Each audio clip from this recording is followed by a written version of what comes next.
started, when Cody was discharged from the Army, we knew something was going on, but all of the time we had thought that the trauma that he was experiencing, the post-traumatic and the TBI, was all due to the fall that he had taken in the military.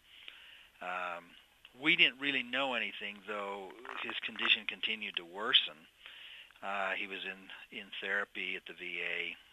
That didn't seem to be doing a great deal until we decided, it was time for him to, get a little bit more help.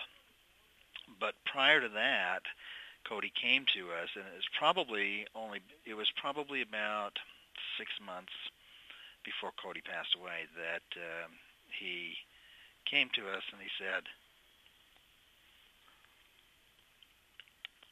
that I had this situation. He didn't go into any detail. It was just basically he had been sexually assaulted by one of the officers that he had been working with. With that, then we started looking with his therapist into a sexual assault trauma unit. We located one with the help of his therapist, and in February then of 2008, he was admitted into that. It's about a 3-month program.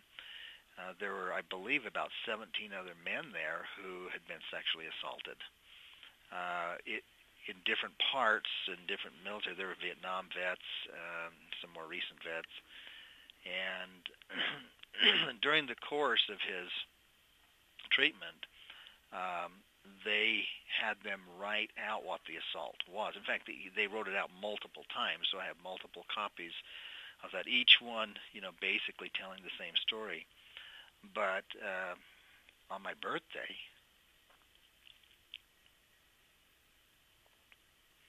he sent a letter to me.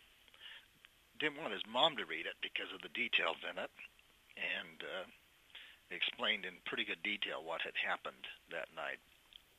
I think most people would think that our main desire is to punish this guy, and that's not really true. We never want this to happen to anybody else again. Whether it's by the person that assaulted Cody or whether it was somebody else, it's just something that's tragic. These young men have enough trauma that they go into. So I think the first thing is that we do something. We actively do something to bring it to people's attention and begin to eliminate this. And the only way it's going to come to the attention is that others who have experienced this begin to come forward.